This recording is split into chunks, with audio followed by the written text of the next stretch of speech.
Egal ob Randsteine oder Fundamente, im Garten muss Beton zuverlässig sein. Der Garten- und Landschaftsbaubeton von Quickmix ist frostsicher, vorgemischt und super einfach in der Verarbeitung.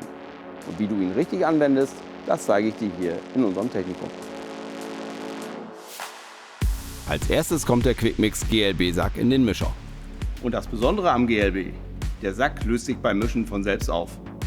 Das spart dir Zeit und jede Menge Müll. Der Sack wird in die stehende Trommel eingelegt und mit Wasser übergossen. Achte darauf, dass der Sack vollständig benetzt ist. Dann kann der Mischvorgang auch schon starten.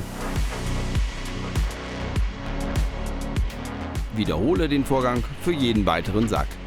Die Wassermenge darf dabei 2,5 bis 3 Liter pro Sack, je nach gewünschter Verarbeitungskonsistenz, nicht überschreiten.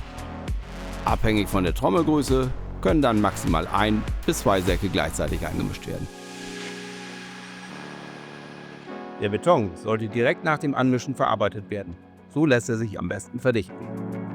Damit du die Randsteine setzen kannst, legst du zunächst ein gleichmäßiges Betonbett auf dem vorbereiteten Untergrund an. Die Randsteine werden anschließend in den frischen Beton eingesetzt, ausgerichtet und höhengerecht eingeschlagen. Achte dabei auf den korrekten Verlauf, die Flucht und die gewünschte Oberkante. Nach dem Ausrichten setzt du den Beton auf der Rückseite der Steine als Rückenstütze an.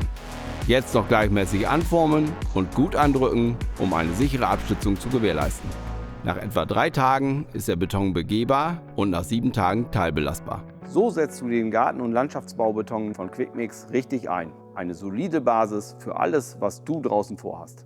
Überzeug dich selbst. Vielen Dank fürs Zuschauen und viel Spaß bei deinem nächsten Projekt.